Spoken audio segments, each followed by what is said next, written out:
And thank you once again for joining. As I said, my name is Janice Linton, and Maylin Lay is the other librarian who teaches with me in this series. And I'm first going to do a traditional territories acknowledgement. As I said, my name is Janice Linton. She and her are my pronouns.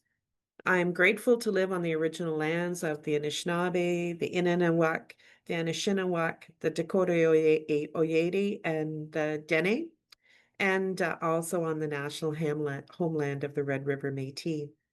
I give thanks to the ancestors who took care of these lands for generations, long before I ever lived here. I am descended from Scottish and English 19th century settlers. My father taught me to honor the treaties and to respect the elders, and he taught me those things when I was a little girl over 50 years ago. As a member of the University of Manitoba community, I can say that we do respect the treaties that were made on these territories, that we acknowledge the harms and mistakes of the past and present, and that we all dedicate ourselves to move forward in partnership with Indigenous communities in a spirit of reconciliation and collaboration. As a non-Indigenous friend to First Nations, Métis, and Inuit people, I am truly devoted to being part of the solution rather than part of the problem when it comes to taking action or speaking out to support equity, health, and wellness for Indigenous people. And thanks for joining us today. This session is being recorded, as you know. So as I mentioned, it's part of the 5-part series. This part is part 4, looking a little bit more closely at how to do database searching.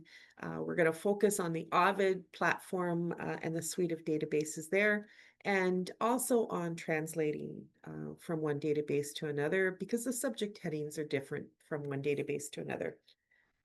You can still register for session 5. You can scan the QR code, go to the website, or go to the bit.ly and register for session 5. And as mentioned, all the sessions are recorded. We put all the slides up on the knowledge synthesis pages of the Health Sciences Library's website. So today we're going to review OVID searching in Medline, just a quick review of what we covered last week. How do you find existing search strategies? Just once again, a quick review. And some really practical things as well, like how do you save your search history so you don't have to retype it into a Word document to submit with your article? How do you translate a search from OVID Medline to OVID EMBASE? That's the example we're going to use today. And also the benefits and drawbacks to using limits in searches. They can really help, or they could hinder your search as well. They could hinder your results. And we're going to talk about filters and hedges. And filters and hedges are some really cool tools that we can use to use the work of others and use some tools to improve our results. And so we can focus on our research question and the search strategy that we use for that. Couple of reminders. Please mute during this session. We're recording it. Turn your video off because we're recording. And Maylin's monitoring that chat. So if you have any questions, please put them in the chat, and Maylin will draw them to my attention, or she'll just answer them herself. And a little introduction to the Neil John MacLean Health Sciences Library, where Maylin and I are located. We're at the Bannatyne campus. These are 4 of the librarians we've listed here: Margaret, Maylin, myself, and Christine Nielsen is our nursing librarian. Very busy person who's at both campuses.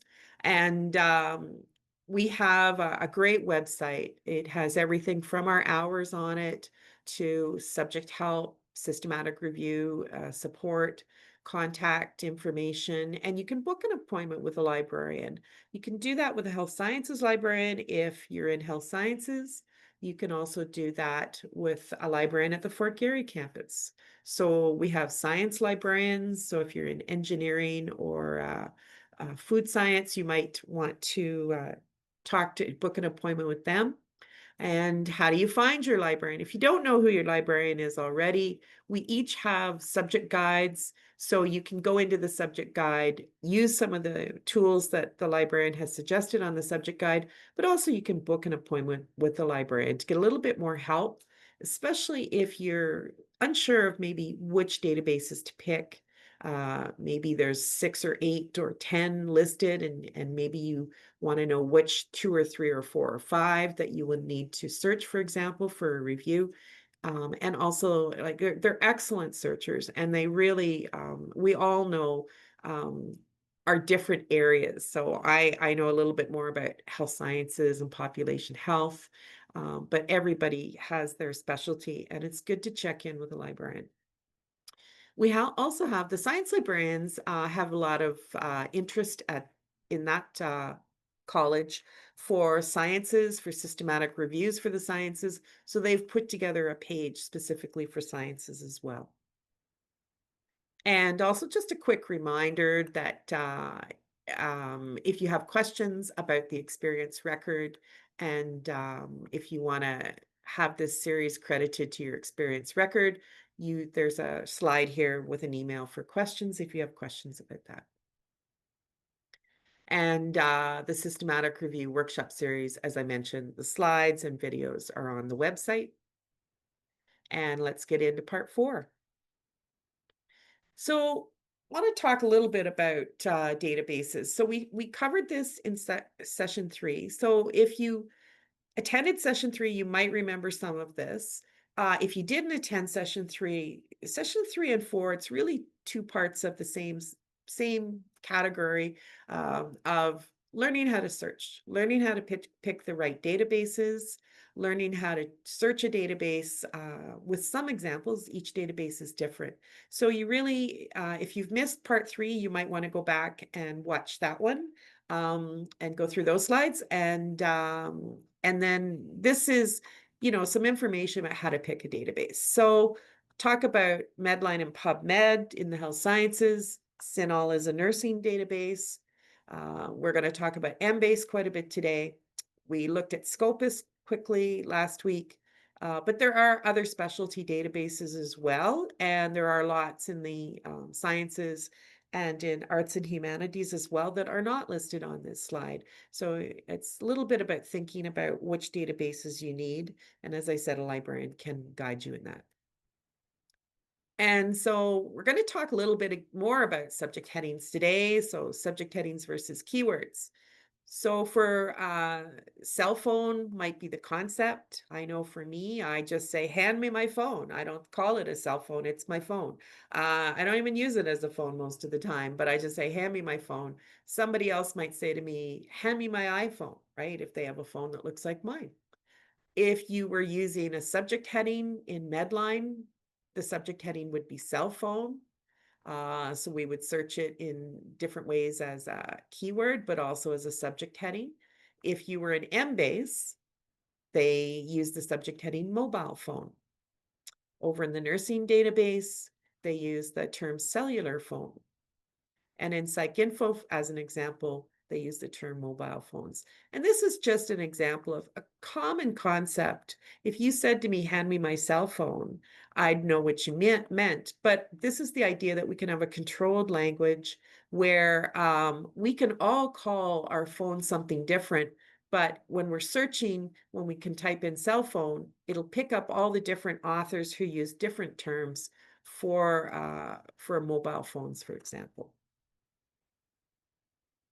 And this is a slide from last week, a little bit of a refresher. Once again, Medline uses mesh subject headings. Over in EMBASE, they have their own thesaurus, their own list of subject headings called Emtree.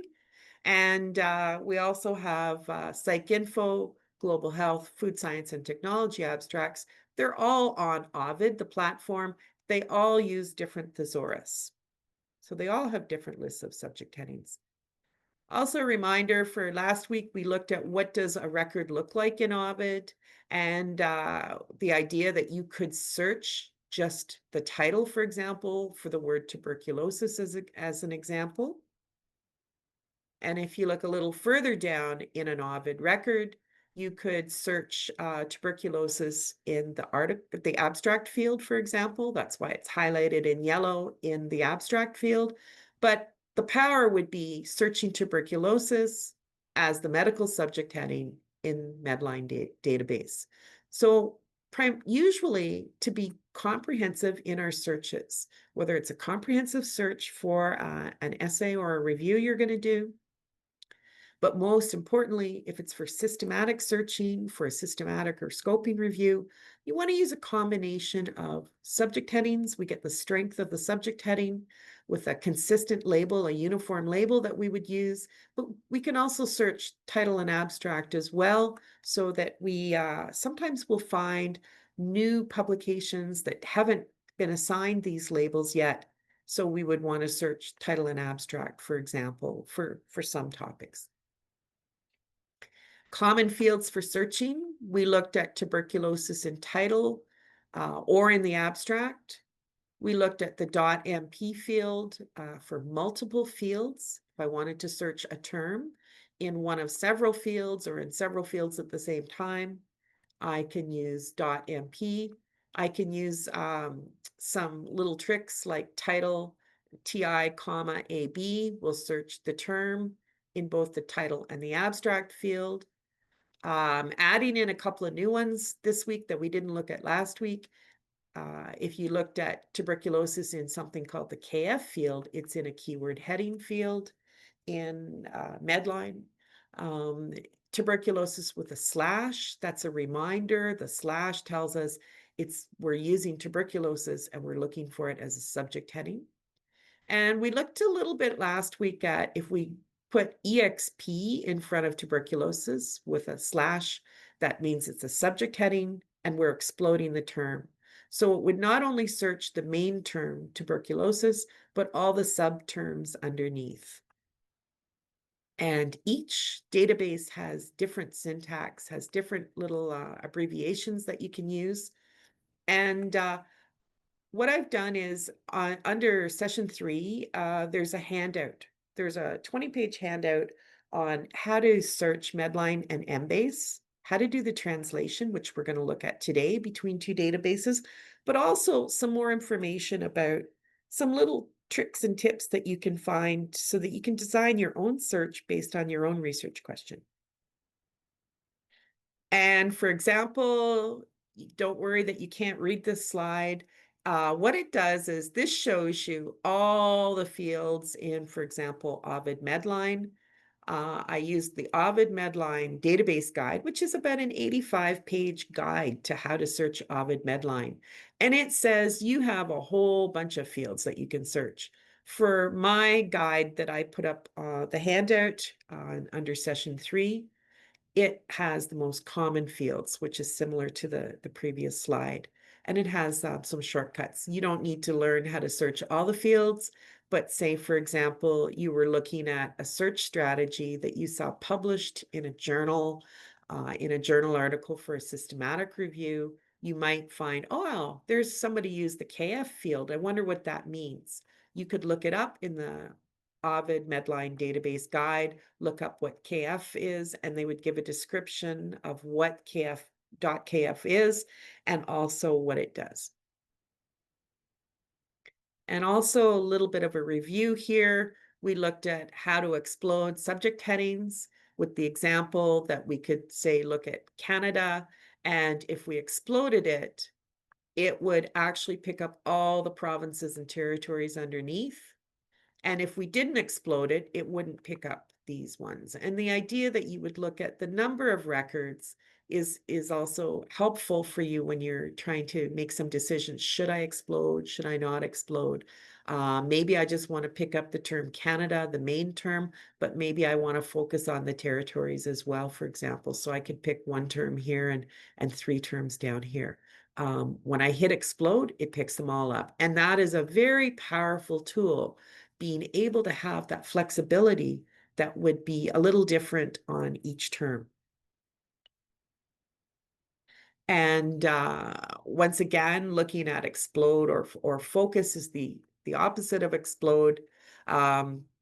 Here we have an example of what it looks like in EMBASE. So EMBASE, I always know I'm in EMBASE because once I go into this thesaurus to look up terms, the screen is green. And it's quite easy when you're translating a few terms across from OVID Medline into OVID EMBASE. You can sometimes kind of get lost and, oh yeah, which way, which direction am I going in?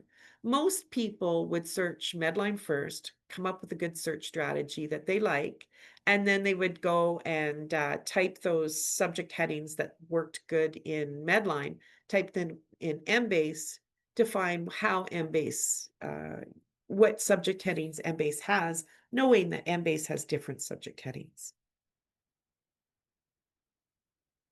So a little bit more review. We talked about in session 3, how to do a background search in Scopus. So there's just a slide of how we might take a research question, for example, with some different terminology. And there is some information. There's a handout on how to search Scopus, so you can do some background searching for yourself. And that's posted on the website. And as well as we covered a little bit more on Scopus last week. The reason why I might do background searching in Scopus is because I not only want to do the search using the terminology that I know in my search strategy, I want to see what author keywords. So this helps me improve my search by looking at the author keywords. And if they used slightly different terms than I did, but for the same concept, I might want to take one or two of their terms and add it to my search strategy back at my search screen. Also very important in Scopus is that the idea that you can drop down those index keywords and you can see the medical subject headings that have been applied. And you can also see perhaps there's some EMBASE subject headings as well. And for engineering and the sciences, there might be some engineering subject headings. But this is an idea of how you can improve your search by looking at alternative terms to make your search more robust and your results better.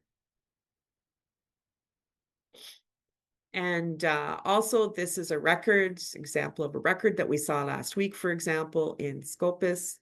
And I might say, wow, I'm interested in palliative care as well. Or maybe I'm interested in postgraduate nursing education as part of my review. So I might not be doing the same review, but maybe one of the concepts is similar to mine. And what I would do is I would look at the actual journal article that's not just the Scopus record, but link out to the article or retrieve it through the university library. And there is an example of the article.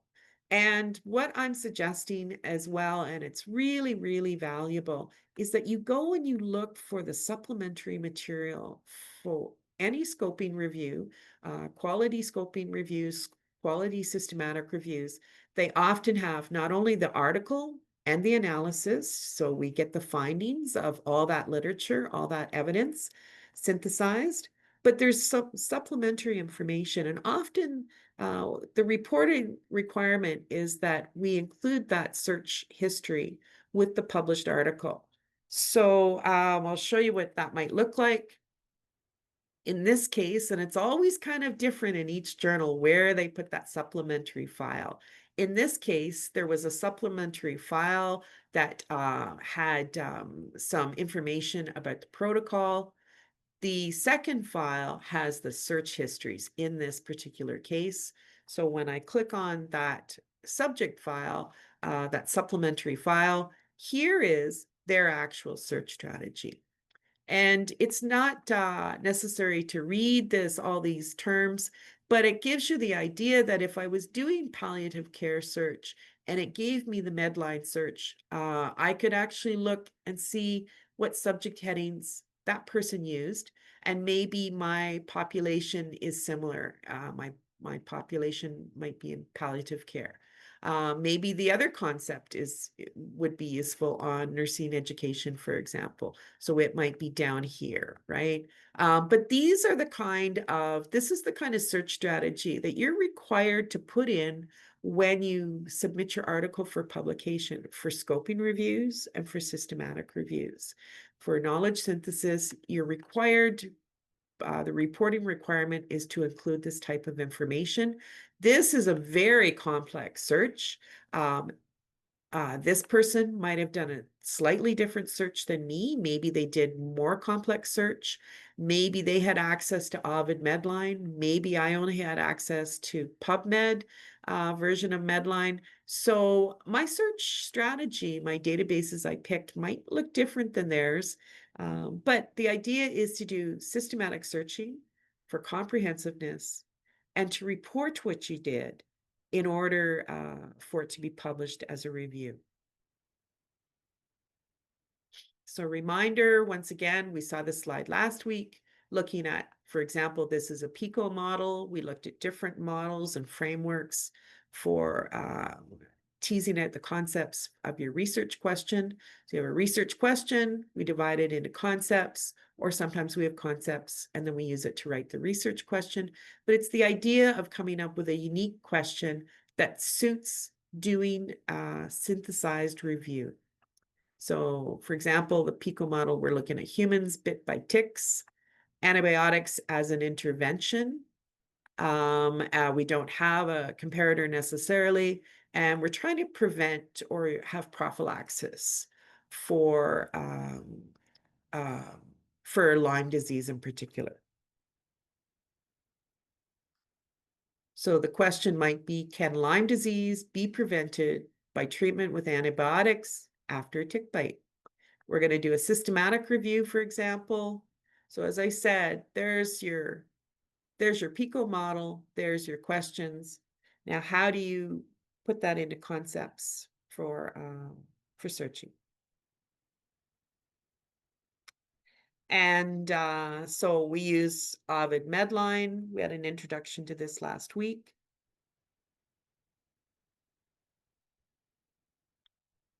And there's a search box just like Google, and I can type in one of my concepts.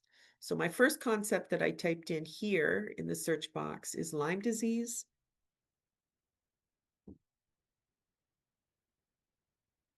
And as we showed last week, you might want to figure out, what I mean as Lyme disease, is that the way the subject heading? Is that the way Medline sees it as Lyme disease?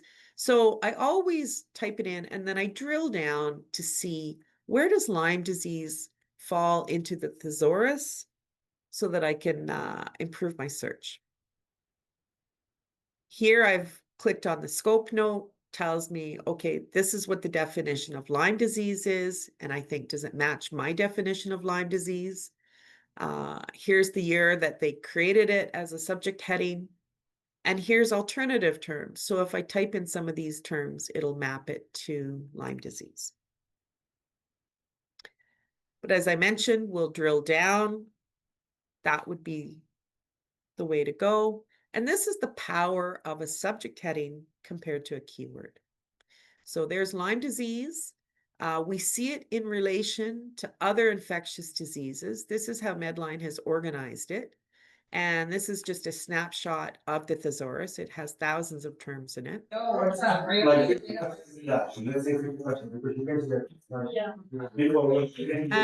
I'll just wait a minute until Maylin mutes. Thank you. And so here's Lyme disease, and here is different versions or different types of subtypes of Lyme disease, including post-Lyme disease syndrome. So the power of the subject heading is it gives us this sort of family of terms and the relationships between the terms, similar to what we looked at Canada and the relationship to the provinces and territories.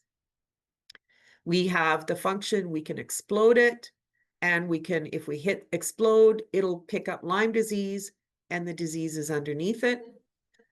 If we focus specifically on Lyme disease as the main element or the main concept.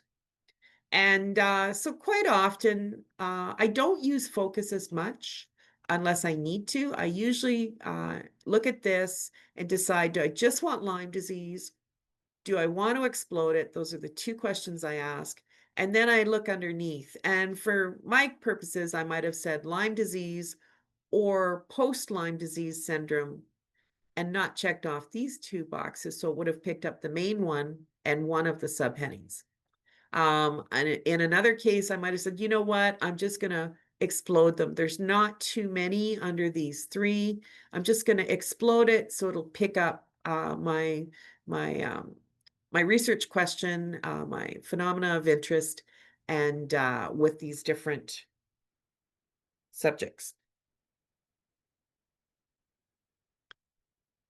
And so in OVID, so we have Lyme disease. I chose to explode it. Lyme disease. It has the slash after it, which indicates to me that it's a subject heading, and that was the function I just did. And what I might do is I might use some of the background information, the background searching I did in Scopus, and some of the information I saw in the scoping note of Lyme disease, about Lyme disease. And I might have some other keywords that I might want to use. And we did this last time. We focused on searching these keywords in multiple fields, which is what I put a .mp in. And then I might say, okay, I want Lyme disease as a subject heading or as a keyword. And my next line 3 would be this one or this one. So line 1 or 2. And I could check off the boxes, click on or, and I'd be ready to go. My second concept is antibiotics. As we saw last week, it actually retrieved antibacterial agents. So I say antibiotics, that's my terminology. And Medline says, we're going to call it antibacterial agents. And I would have drilled down, similar to on Lyme disease, and picked that up. So there is the subject heading. It's been exploded as antibacterial agents to pick up a number of different types of antibiotics, but also it's picking up antibiotics as a keyword because I checked this box off.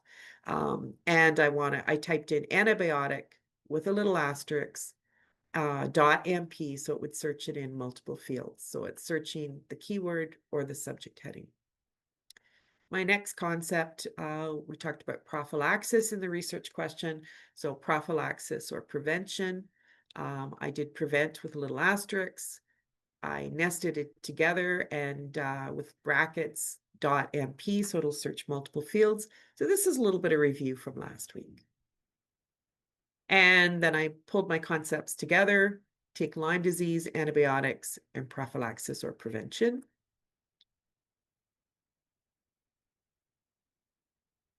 And then we brought them all together to come up with around 522 out of 30 million records in Medline. We pull the concepts together to address the research question, and we have a more refined search. And it's just more of that, and then we'll move into the next section. So I talked about last week, we had an example of maybe I do a slightly different search. I might search about ticks, for example, not just tick bites. And in that case, I exploded the term ticks. I paired that with prophylaxis and Lyme disease. And I might have compared that to the search I did previously.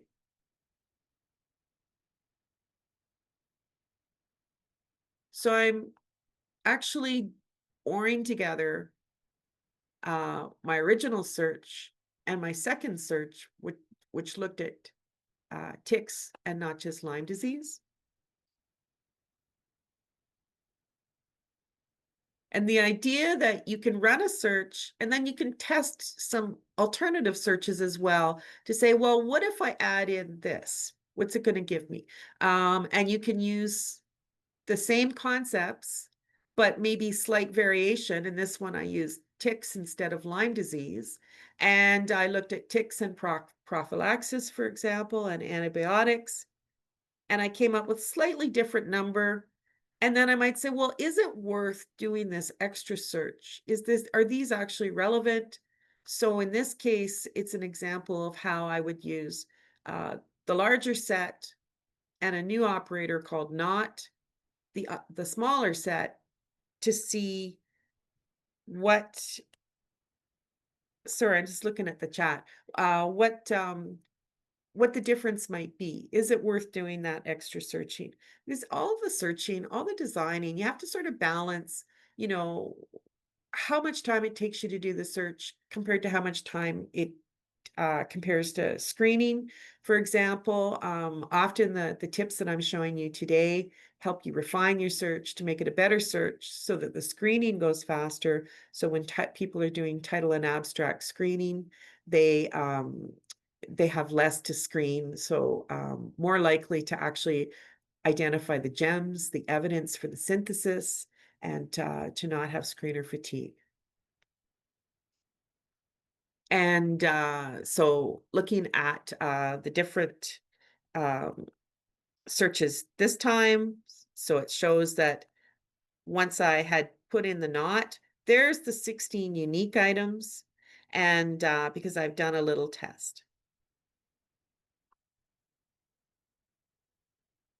And then I would look at those 16 items and just take a quick glance to see, was it worth my while to do that extra search? And you think, oh, 16 is not that many. Why would I do that? But it makes a big difference if you've got like 1,800 title abstracts, you have 1,800 records versus, well, if you use this little change to your search, it might drop the number down to 900, right? So that's quite a difference in the title and abstract screening. So it's a more advanced search.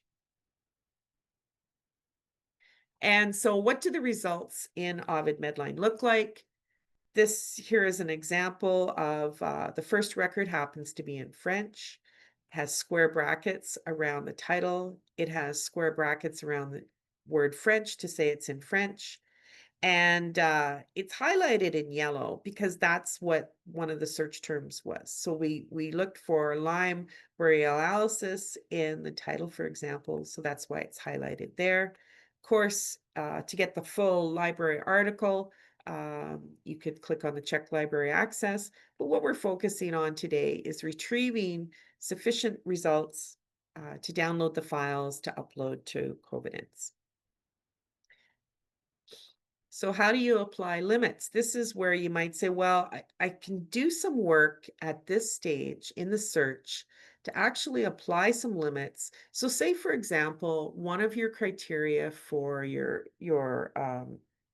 the articles that you're going to analyze is that you're going to only screen articles in English, for example, because the screeners, the people on the team that are doing the analysis, their professional language is English.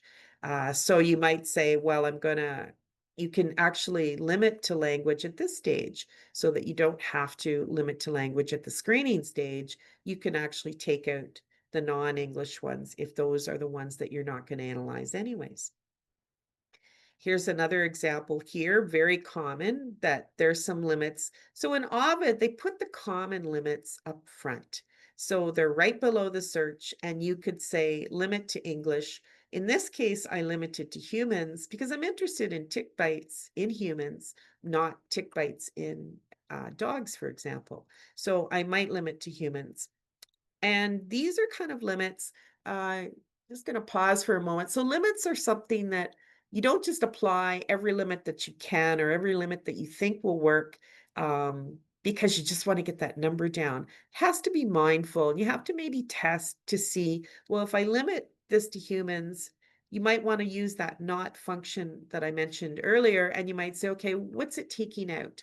What did I remove when I applied that limit? Because the more limits you apply, the more chances that you may miss something that has just, say, a new record that's been added to the database this morning, maybe hasn't had the limit function added to it, hasn't had an English language label put on it yet. There are reasons why you might not use some limits.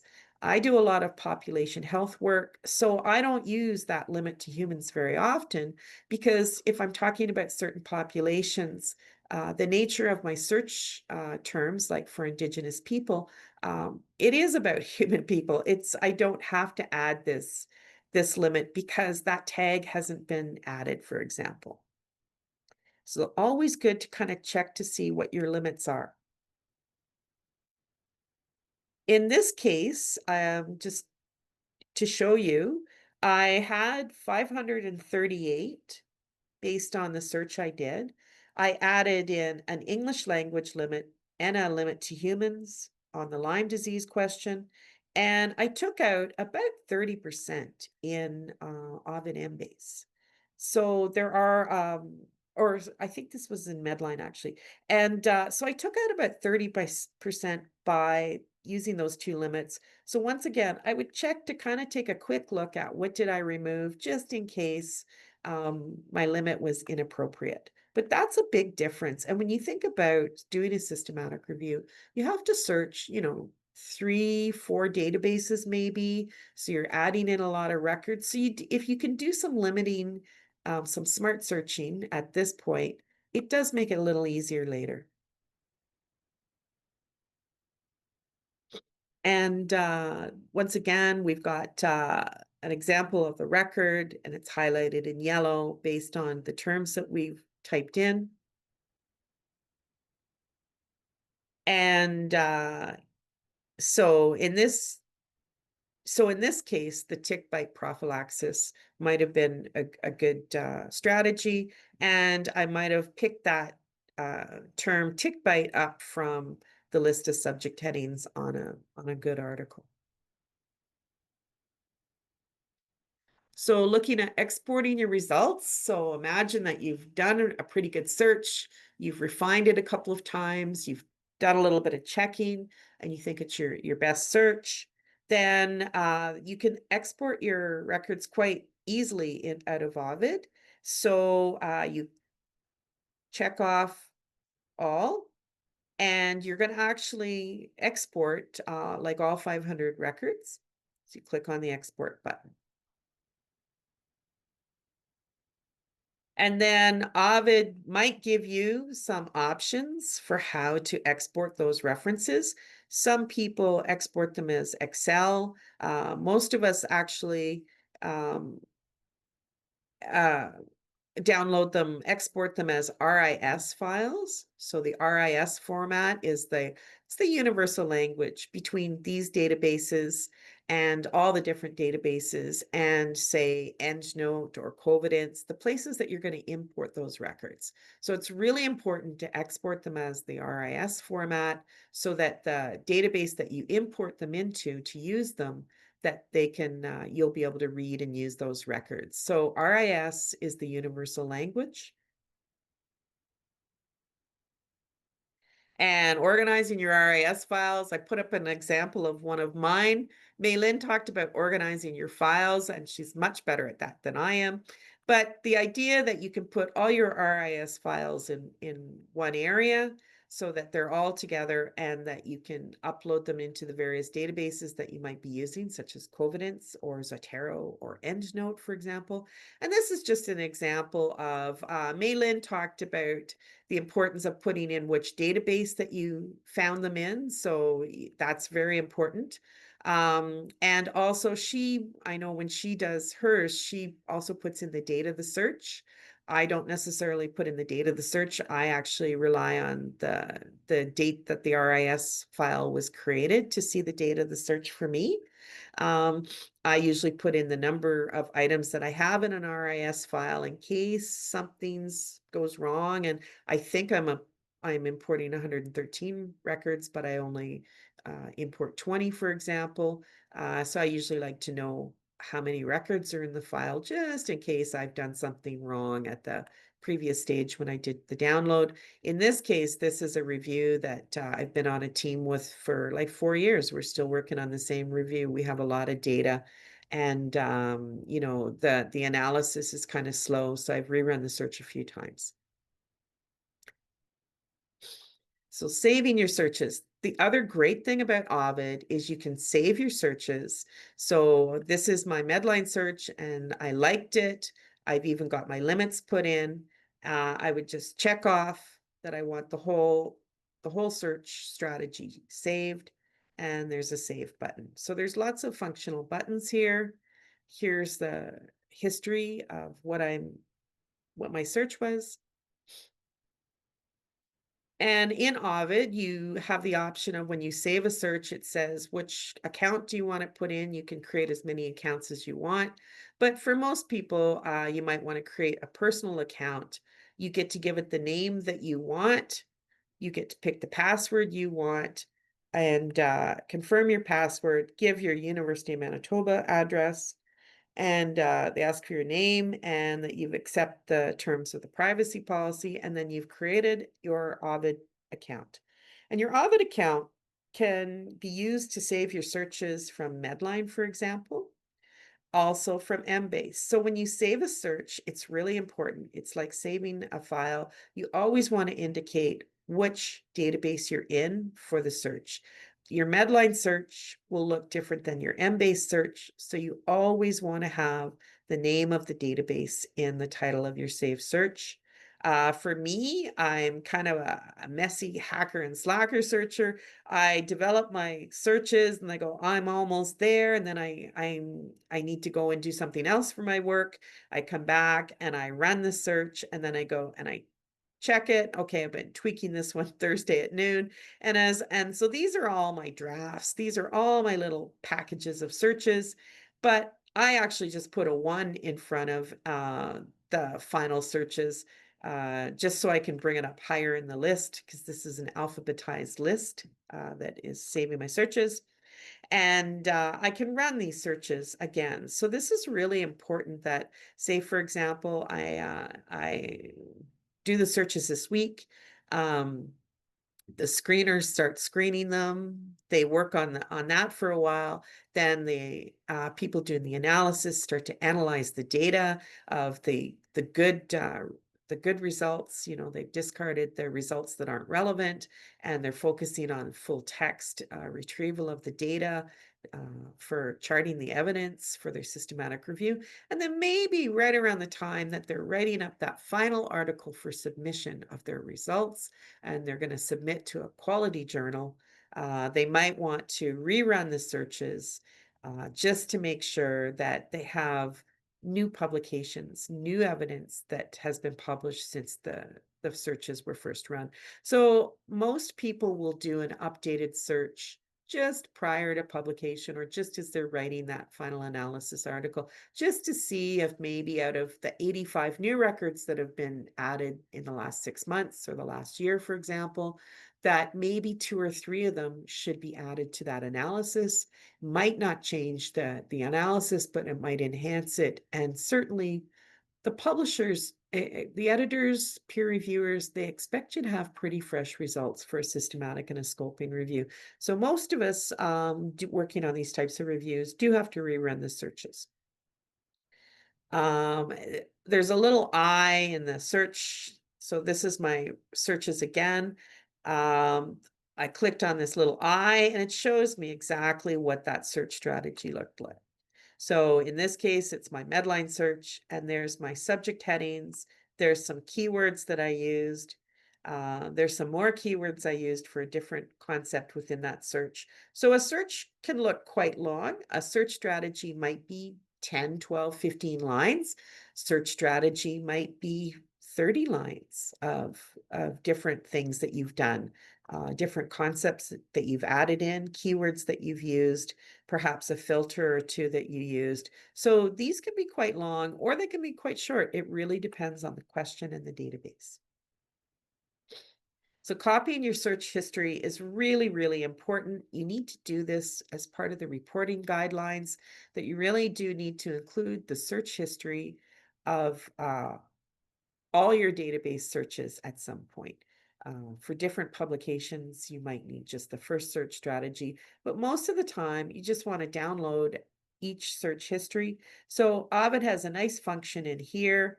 You can copy the search history details, which is the one I'm going to show you, but you can also email your search history to a colleague. So you can say, well, I'm working on this. What do you think it looks like so far? And you can email the search history. You can, I love this one, the copy the search history link. So for example, if I'm helping someone and I help them design the search, I can send them a link to it. They click on the link, and there they will generate this search as well in OVID. With one link, it'll type all the lines in for them, and then they can take a look and say, yeah, this looks pretty good. You know, this is where we're going with this. For our purposes today, to document the search, we would use the copy search history details. And this is what it looks like. So this is nice. It shows us that we were in OVID Medline, that we were in this version of the database. Going back to 1946 was the version of the database. We ran the searches. It says April 11th. It might have been April 12th, but the database was updated to April 11th. So this is very important information. That once again, you clicked on a button and it typed all this for you. It generated this search history for you. And you can see very easily what you searched. And this is a nice way to take a look at your search and say, well, how's this looking? How does this look? And this is really important to include each search strategy with your submitted publication with the analysis article. And there's the Prisma flow diagram for an example. And you can see in this case, they've actually parsed it out by all the different databases they searched. And these are the numbers you need. So we had the number 383 here, for example. This is a Prisma for a different question, but these numbers, the numbers of results that were retrieved is what we're putting in here. We removed out some duplicates here. We actually screened, title and abstract screened. A bunch of records were excluded. We looked at 75, for example, and they assessed 75 full text articles for eligibility to answer the research question. And then there's the reasons why they excluded certain records.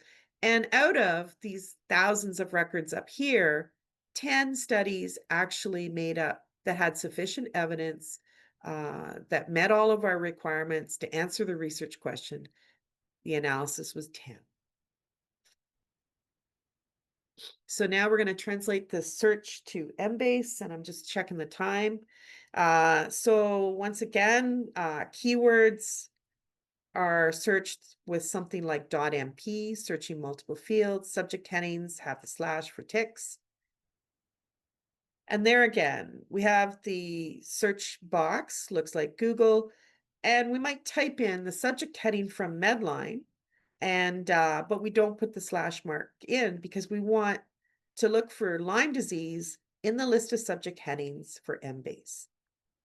So once again, want to drill down into see where Lyme disease sits in the thesaurus. And here we're in EMBASE. That's why the screen is green. So it's always quite different. And once again, the function is, even though screen looks different, you can explode or focus. That's your choice. You would base that on things like how many records are for Lyme disease, for example. Do I need to include the narrower terms? So if I hit explode, it would include the narrower terms. I might want to look at a broader term, like maybe I'm interested in Lyme disease or tick-borne disease, or maybe I want to move up to tick-borne diseases, which would include Lyme disease. That's a broader term. I want to look at maybe these are the different terms that are being used. So if I type in any of these terms, I would be directed to Lyme disease, the subject heading.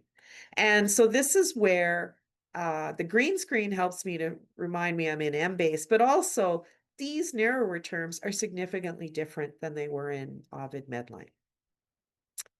And the subject headings, just a reminder, in EMBASE, the subject headings and the organization of the concepts is radically different than it was in Medline. And here's the difference. So we saw Lyme disease had 3 different subheadings under it in Medline. Lyme disease over an EMBASE, it goes right off the charts here. So it has all the different terms it's used for, and also all the narrower terms. So here there was 3 narrower terms. Here there's a whole bunch of narrower terms, as well as even more narrower terms under some of them. So in general, Medline has 30 million records, EMBASE has 40 million records. Some of them are duplicates. Those will be taken out in Covidence, for example, for deduping. But the other important thing is not only are there more records in EMBASE, and there are some unique records that are not in Medline, the labels are different and more labels are applied. So EMBASE has a different way of labeling their records to describe the article and the evidence contained in the article. Very important to note. And the other databases are like that as well. So translation from Medline to PsycInfo, the subject headings would be different than they are in EMBASE. And here again, that's what the green screen looks like. And I might have said, well, I'm interested in, for my EMBASE search, I might have said, well, I'm interested in Lyme disease or Borrelia infection. There's a slash, so it's subject headings. The antibiotic agents term is different. Antibiotic prophylaxis was actually a term that wasn't in Medline, but it was in EMBASE. So I had to figure out a way to include that because that's pretty close to what I'm looking at. I'm looking at prophylaxis of antibiotics for Lyme disease. And so my results might be quite different. My search might be quite different. And it's important to note that the subject headings will be quite different. But the keywords, the nice thing about using OVID is you can use the same keyword lines with, for example, the same fields, title and abstract was this case. You can use this line in both Medline and EMBASE. So you don't have to recreate that line necessarily, although you might alter it a little bit. And we're just coming up to the last 10 minutes, 5 minutes. Just a little bit more information here. You want to be cautious when applying limits, as I mentioned. We talked about human and English. You want to be cautious. This is an example of we've taken a search, we've applied the human and English language limits, for example, and we've knocked out quite a few by adding just 2 quick limits there. Here's the difference between OVID Medline. So we exploded Lyme disease compared to over an EMBASE. We might have just not exploded Lyme disease, just searched Lyme disease or the other infection. The keywords are the same. I changed over in EMBASE, I actually changed the multiple fields to a title abstract. I made one slight modification. I don't usually make that modification, but in this particular search, this seemed to be, I did some testing and this seemed to be the better operator in EMBASE, but this one was better in Medline. And then my subject headings were different, but some of my keywords were the same. And in fact, I purposely picked this one to show you that not only are the subject headings different, you can change the operators on the keywords, but also the search strategy might be a little bit different. So you can do that kind of change if you want to get the right number of results. EMBASE records might have had a lot more articles about tick bites and prophylaxis in, say, deer, for example, than in humans, for example. There's all kinds of differences you'll see between those 2 databases, depending on your topic. And I just want to show you a couple of other things, common limits. As we mentioned, English language is a common limit. Currency, this is a common limit. If your criteria, your inclusion and exclusion criteria said you're only going to look at evidence from 2010 on, so date, language, and humans, these are all common limits. In EMBASE, being the larger database, it also includes a lot of conference abstracts. Sometimes a conference abstract doesn't have enough evidence for you. It's really a conference abstract. It's a paragraph about what the data is, and sometimes people want to leave conference abstracts out. So not as important in Medline, but in EMBASE, you can certainly focus on journal articles if you want. There's lots of different filters you can use. This is just one, and this is a limit. But some people might want to do a more sophisticated search, and they might want to actually remove the conference abstracts. So once again, I would use that operator for not, and I would say, these are my results. I'm interested in my best search here. In EMBASE came up with over 2,000 articles after I've put on some limits. Then I say, well, I'm going to limit the conference abstracts. So then I'm going to take the 2291, but I don't want the conference abstracts. So that resulted in 1766. So that's an easy way to knock off 500 abstracts that might not have sufficient data for you to meet your criteria anyways. Bonus tips section. I've got a couple of minutes to go through with this. Just a couple of slides left. And in the handout that I've posted under session 3, there is a quick and dirty.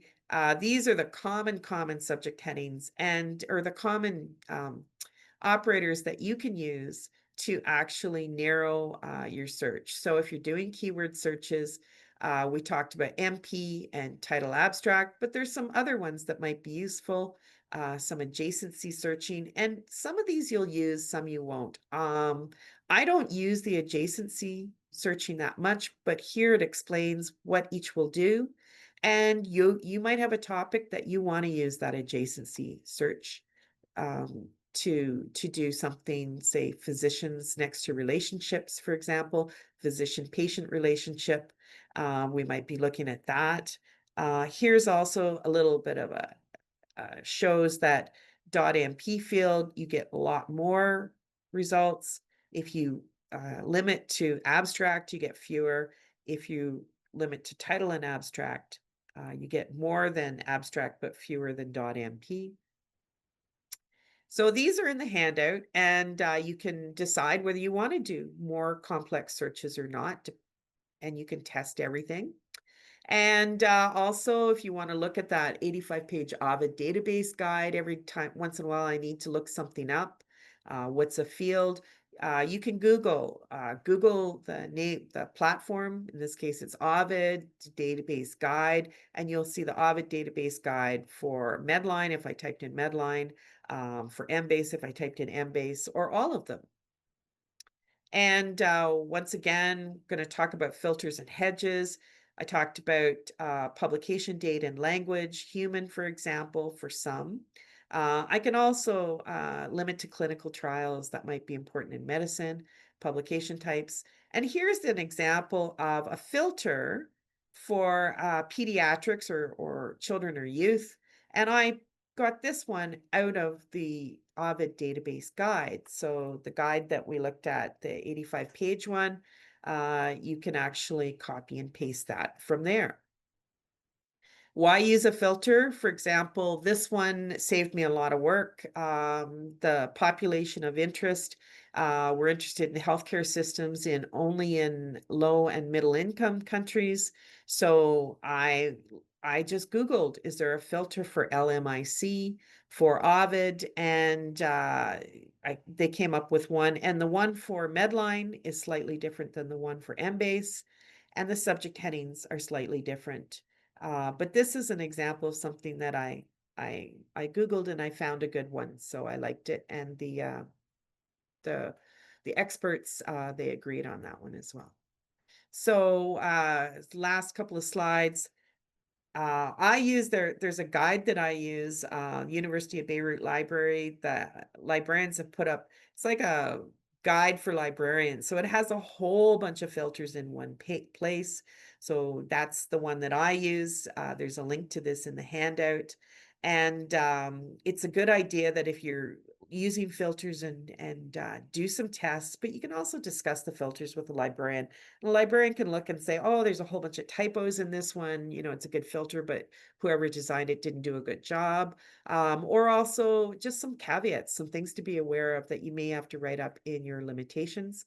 And once again, if you Google tips for finding filters, just type in the platform or the database, type in the word filter or hedge. and then type in what your population is. So I'm interested in public health maybe, or pediatrics. There's some really good qualitative filters if you're only limiting your results to qualitative searches, qualitative evidence. And also, if you're just interested in RCTs, I could say type in EMBASE. I'm looking for a filter for EMBASE for RCTs or clinical trials, and come up with some people's filters. Maylin is going to talk on part 5, the use of AI in systematic and scoping reviews. And once again, if you can't attend, we will be recording that. And there's an evaluation if you want to do an evaluation. And I just want to thank you again for attending this series. It's really nice to see you. And thank you, Maylin, for answering the chats. I really appreciate that.